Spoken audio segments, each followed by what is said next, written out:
Welcome to Safety Spectrum, your environmental health and safety connection. This program is a presentation of the Michigan Safety Conference.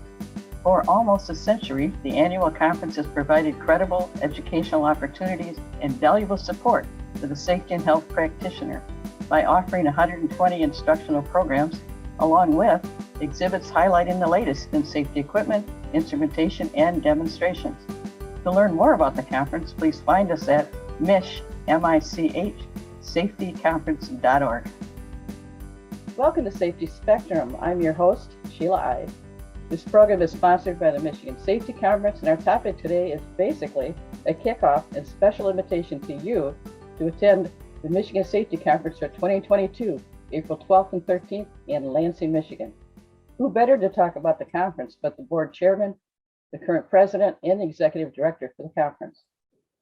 This is Michigan's largest safety conference, bringing together EHS professionals from the state, the country, and even internationally.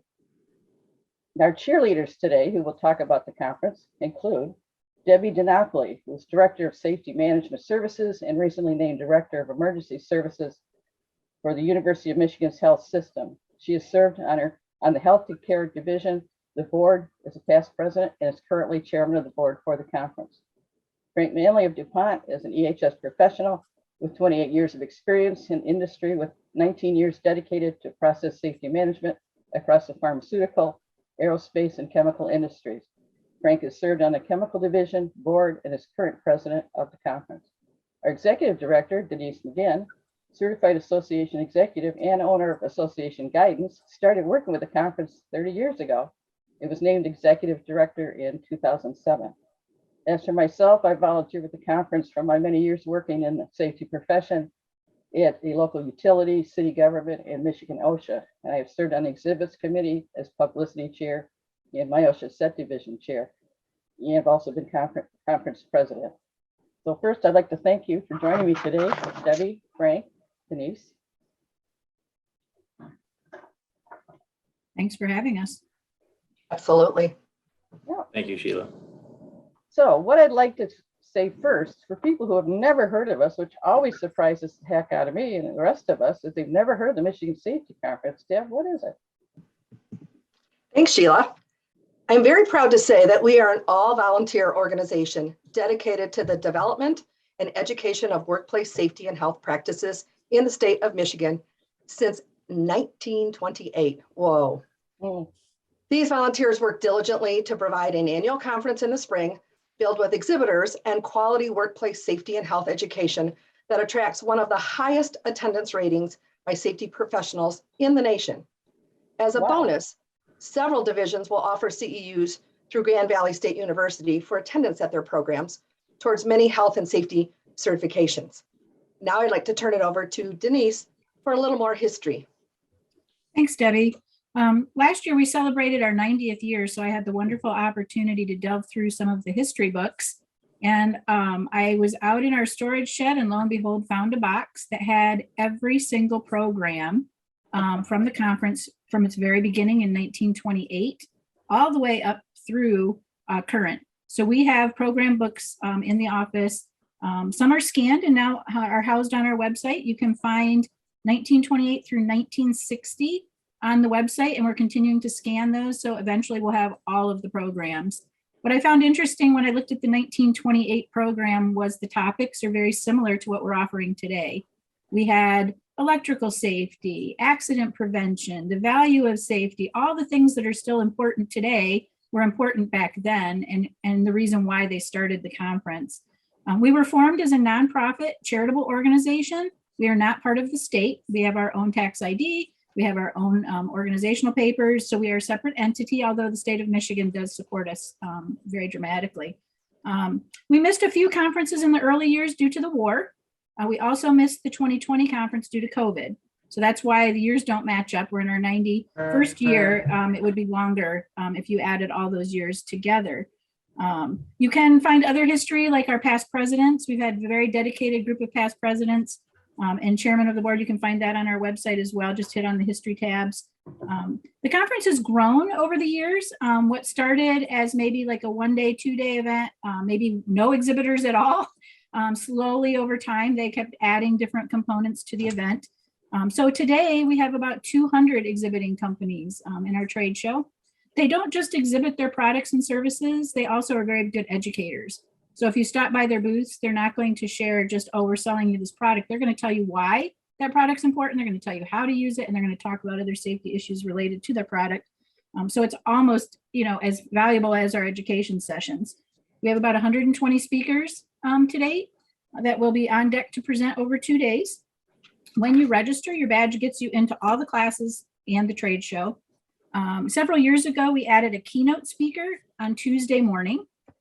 This year, we're really pleased to have national speaker David McPeak. He's the director of professional development at Incident Prevention Institute. He's going to talk to us about what safety leadership is, what safety leaders are, what safety leaders do. Some might recognize him. He was one of our presenters last year at our very first virtual conference that we held in 2021. His session will be preceded by our annual memorial ceremony, where we honor those workers that lost their lives the previous year. The ceremony is hosted every year by our good friend Bart Pickelman, who is the director of MIOSHA. So we hope you can all make it for that. It's a very moving experience. Denise, I think when I was looking at some of the history, it looked like in the very beginning, it's mostly run by men, and Yes. there were a few programs for women, Yes. but they weren't exactly industrial safety programs, as I recall. Right. They did have a women's safety division, but it was very much public safety. It was like riding bicycle safety and household safety. They even crowned a Mrs. Safety conference at one point. I'm pretty sure all the women today are glad that they got rid of that. But, yeah, most of the programs that we witnessed back in the early 20s, 30s, 40s even were related to home safety and public safety when it came to the women's division. And you said you have 120 speakers, so that means there's 120 programs? Yes. Fantastic, fantastic. Frank, you want to talk a little bit about the CEUs? Sure, Sheila, thanks. Just like we have in the past, we'll be offering CEUs for the courses that you can take. This year, all the CEUs will need to be applied for digitally through our mobile app. So you'll log on, you'll create an account, and you'll ask some yes/no questions determining which type of certificates you want to receive, whether it's a general email certificate or a formal Grand Valley State University certificate. And we even offer wastewater certificates. And once you have the account, you'll go in, and when you attend your class, the host of that session will give you a code that you'll enter into the mobile app, and then you'll automatically get credit for attending the class. And then various organizations will recognize these certificates. So the Board of Certified Safety Professionals will give credit for the sessions. CIHs, CHSP, NREP, CRSP, and like I said, we also have some wastewater CECs as well, and professional emergency manager. So are there any fees in addition to get these CEUs? No, there are no fees. It's part of the conference. So any attendee who wishes to get the CEUs, you just need to fill out the mobile app, sign up, and everything will be taken care of from there. So if you're registered, you could get the CEUs for no other cost. Correct. That's fantastic. And if we happen to have a group that said they wanted CEUs, we could probably research it, right, Denise, to see how we could do that for them. Absolutely. Just contact the headquarters office. Let us know what the certification is. We'll contact the provider to see if that's something that we can make available. We've added in the past. We can certainly look into it. Now, another interesting aspect of the conference is we talked about succession and bringing other safety people. This is an all-volunteer organization. Who would like to talk about student chapter?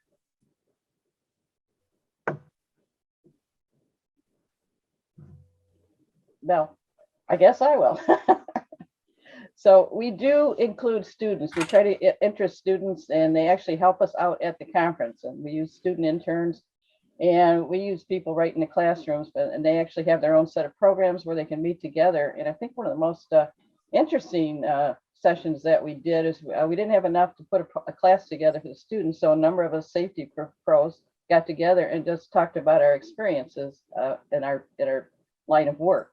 And it's really important that we interest more young people in getting into the safety and health business, because some of us are getting a little gray around the edges there. So, and it's a very exciting field to be in. And as one of our members said, it's kind of recession proof. You always need safety and health people and environmental. And they always want to call somebody an EHS, which means environmental health and safety, which is a huge plate to cover for anybody. And Sheila, what's valuable, I think, for students as well, is we have a job board at the event. It's right next to the headquarters office. Students can post their resumes and employers can post job openings on that board. So it's valuable not just to the students, but also the employers. I know many employers are looking for people now. They can stop by. And so we encourage students to bring extra copies of their resume to post on that board. We also offer job posting service on our LinkedIn page. So if you do a search on Michigan Safety Conference in LinkedIn, any job openings that we're aware of, we'll post there so students and employers can check that out as well. Well, one of the hats I wore when I was at the city was deputy personnel director, as well as safety. And I have people come to me, young people especially, and they say, well, the job asks for experience. I don't have experience. How do I get that? By volunteering. I often tell them, a group like Michigan Safety Conference, United Way, places that need volunteers. If you can work for no money, that helps. But it's the best way to get experience. It's the best way to rub elbows with the people that you want to know later on in your career. So last year's virtual conference, that was a first for us. Was that quite a challenge, Denise? Yes, it was. just knowing what questions to ask when putting a virtual conference together. We wanted to make sure that the trade show was as similar to a live event as possible, where people could interact with each other. We also had to pre-record over 100 sessions and edit them and make sure that they were on time. And I think it worked. We even had exhibitors that had happy hours after the trade show, and people were congregating in booths together and talking. You could tell people missed each other. I think people are very excited that we're live again this year. The networking that takes place at the event, you can't match. And I think people become lifelong friends, and they're going to be very happy to see each other. That's at least the comments we're getting. We do get some great exhibitors. Don't we also get demonstrations at the conference? We do. In the past, we've had safe driving, don't text and drive simulators. The operating engineers always bring their crane safety simulator. 3M brings their fall protection. We've had slip and fall trailers. And so there's a lot of things happening in the exhibit hall. Just besides exhibits, there's lots of hands-on things that you can try and do as well. And a lot of stuff that you can pick up at the booths as well.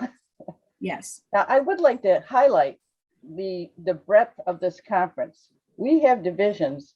I want to name them off, be a little tedious, but I want you to understand that we cover all of industry: agriculture, chemical, construction, emergency management and fire safety, environmental management, healthcare, industrial division, industrial hygiene, metal fabricating, Myoshasset division, public utility, risk and insurance, security, and of course the student chapter that I mentioned earlier.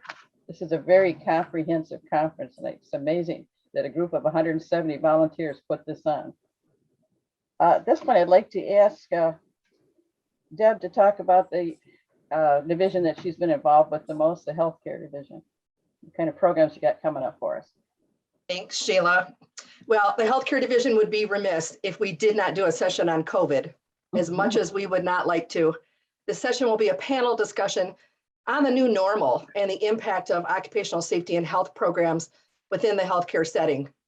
We're going to also look at the fatigue factor and the burnout factor because of the pandemic, as well as taking a closer look at workplace violence prevention and protection of our workforces.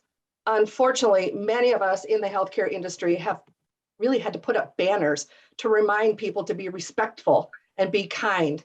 And I know the pandemic has been rough on all of us, but we still need to do our jobs. You still need to be kind of nice patients, and you also need to be nice visitors. So we are looking at making sure that staff feel comfortable to have a safe place to work, our patients have a safe place to recover, and our visitors have a safe place to visit. So you actually have a session that talks about the emotional toll of COVID? We do. I'm going to be very honest. In the last 8 months, I have lost 3 employees in healthcare safety. They're done. They don't want to do safety in a pandemic any longer. So most of them, I hate to say, have gone to manufacturing, automotive, and to the private sector. Well, that doesn't show what the toll this disease has done. I don't know what does. Correct. That's amazing. I sure don't want to have anything really serious go wrong with me right now because they're just so overloaded. You just feel for them so much. Frank, what do you got going in the chemical division? Yeah, well, we have 6 very good programs. One of them's kind of near and dear to me, living in Midland, Michigan.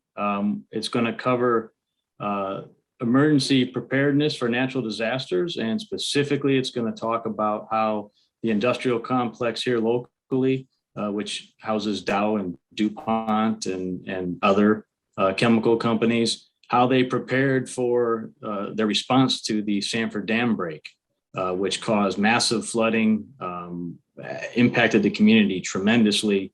Homes were lost, but no lives were lost, which was amazing. And this particular presentation will focus on how chemical plants need to be prepared for that type of disaster, in this case, a major flooding event, and be able to maintain the processes in a safe manner so we don't have large releases of chemicals due to the flood. So that'll be an excellent presentation that's being put on by a couple individuals who are in emergency response and in safety and health at the chemical companies there. And we have another one. We have a return speaker, Monica from the EPA. She always gives an excellent update on regulatory changes and gives great tips on how to handle a regulatory visit. Particularly, she focuses on RMP, EPRA, CERCLA, and SPCC. We also have a great partnership that we've had for a long time with the National Fire Protection Association. And they have been a regular contributor to our conference, and they will be coming and giving a presentation talking about fire, explosion, electrical safety, and basically any type of hazard. Here's how we can identify it, mitigate it, and control it. And here's some applicable codes.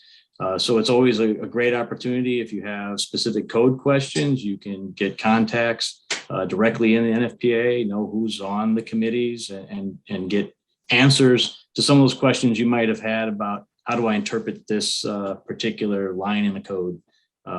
It's always helpful to know that. Scott Tippler from Dow will be talking about overpressure protection. He's an expert at Dow for pressure relief on vessels. He always gives a good presentation. We've got one that's a little bit more modern for hazards, talking about the cannabis industry.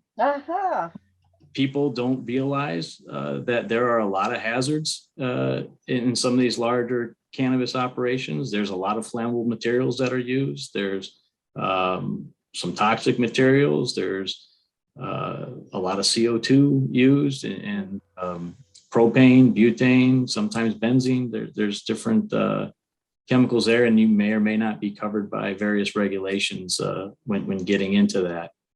And then we're going to talk about root cause investigations, but this one will have a little bit of a twist. There's been a push for a long time to focus on not blaming employees and trying to get to root causes, which is excellent. But as that has happened, and we've made great progress in that throughout industry, there's also, you run a risk of getting corrective actions that are ineffective because we're trying so hard not to blame anybody that sometimes you start coming up with corrective actions that aren't really effective. And so there'll be some discussion about that and how to avoid some of those pitfalls. Some excellent programs, and looking forward to it.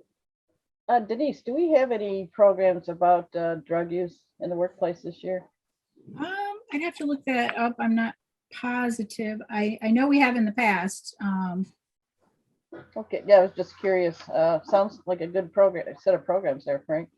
I, of course, am partial to the Myosha Set Division because I worked there and I was the chair for many years. And they will have the Myosha director talk about the state of Myosha, what's coming up, what new regulations might be in store for everyone, and a chance to ask questions. So that's always a good program. They will talk about fatalities that occurred in Michigan last year. It was a very unusual year in Michigan because so many of the workplace deaths were related to COVID. At least half of them were related to COVID, and they're actually still coming in. So it was a tremendously hard year for industry trying to deal with the pandemic and trying to keep things going. So, And I did look that up for you, Sheila, and we do have a part 2 series on reasonable suspicion weed in the workplace. Our risk and insurance division is putting on a 2-part series where they'll have an attorney come in and talk about what employers can and can't do if they suspect that. There's just so many programs. It's hard to cover them all. Like for our security division, we have a continuing duo that comes in, Marilyn Knight and Kenneth Wolf, who talk about violence in the workplace. And those sessions are always very well attended. And they even have one on active shooter survival techniques. Who would have thought that we would ever come to this place in our lives where my 3rd grade little grandson has to practice sheltering in place? That's the new reality, unfortunately. But they're going to have several programs on that. So really looking forward to the conference this year, especially after not having one in person for 2 years. It's going to be probably well attended. So get your registrations in early. And then I kind of wanted to ask each of us, what is the principal benefit to you of being part of this organization? Because all of us have been a part of it for many years. And why is that? Debbie, what are your thoughts? Oh my, networking with my peers with a focus on injury prevention is just second to none. The ability to mentor the up and coming occupational safety and health students is also second to none. We are so pleased to be able to offer scholarships to and financial assistance to students enrolled in the occupational safety and health curriculums at the colleges and universities within the state of Michigan, that it makes your heart full. Each year, applicants are selected based on their academic achievement, their leadership, letters of recommendation, and additional criteria. And to just go through those applicants, knowing that we can make a difference, and then have many of those students give back by serving as a volunteer at the Michigan Safety Conference, just makes you feel warm inside. Bringing up the next generation. Frank, what are your thoughts?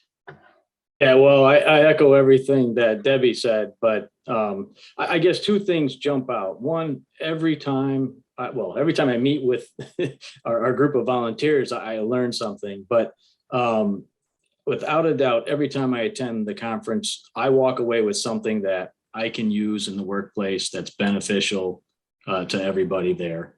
And again, I know you're going to hear this a lot, right? But it's the networking. If you get involved with this organization, you automatically increase your network dramatically when you're looking at EHS professionals. And they come from all walks of life and all different types of environments, with different hazards that everybody's dealing with. And everybody's very willing to bounce ideas off each other, help each other out. It could be a quick email, a quick phone call. It could be over a beer, but it's a great group of people. And it's not just a professional network. You will have lifelong friends without a doubt. It's a great group of individuals. Highly recommend it to anybody. Very welcoming. Great way to put it. Yes, I have to echo what you two have said. It is the networking. I mean, who thought, a 20-something when I was first in safety, call up the corporate safety person at Ford and find out what kind of program they had for a particular problem that I had. A big company that had field tested basically the information that they're giving me. But another big thing to me is for 2 days out of the year, you get to hang out with people who know exactly what you do and what you go through. I think so much is safety. There's a whole lot of responsibility, but not enough authority to make the change. But for 2 days, you get to talk to people who have been in the same boat, and maybe they've dealt with what you've already dealt with. So that is just invaluable. So I can't say that enough, folks. If you're not coming to the Michigan Safety Conference, you're missing one of the best areas of learning that you could possibly get for a very inexpensive price. What is it? I think $190 for 2 days, 2 full days.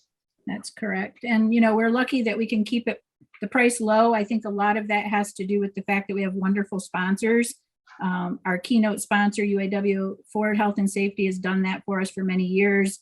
Our mobile app sponsor, Team Rehab. We have 4 corporate partners: Accident Fund Insurance Company, Aon, Great Lakes Safety Training Center, and the Operating Engineers Local 324. And then we have 35 other companies and individuals that are contributing sponsors and donors. And we have some in-kind contributors that donate services so that we don't have to pay. And that's how we keep that price low. We haven't had a price increase in a few years, so that more and more people can take advantage of attending. Plus, all volunteers run except for the executive director. It's all volunteer, and all the speakers are volunteer. So it's just amazing. That's how we talk them into it. They know that it's a good conference. They want to be there. They ask to speak at it. So it's really interesting that's how it works out. And it's been going on since 1928. So my goodness. One thing I want to mention, who knows with life these days, but we will be following whatever guidelines are out there from the CDC or the state of Michigan. We are going to encourage masking. There's always another variant lurking in the background. So we're not, whatever the rules are, that's what we're going to follow. And we are a safety organization, safety and health organization. So it would behoove us to set an example. Any final comments from anybody? Come to the conference, right? Yes. Yeah, come to the conference. Looking forward to having one in person, and can't wait to see everybody. We get to see Frank get up there and start off the conference. Oh, we've also had a isn't there a legislative? Or was that just last year? Last year, because of our 90th year, we had a proclamation to declare the conference dates Michigan Workplace Health and Safety Day. We may look into seeing if we can get that done again for this year. The board has not talked about it, but we might look into that. It was a kind of an anniversary year last year. Okay, gotcha. Well, I'd like to thank Debbie DiNapoli, Frank Manley, and Denise McGinn. If you have any questions or you want to learn how to register for the conference, just hit us up at safetyconference.org. And thank you so much for listening to Safety Spectrum. This is Sheila I.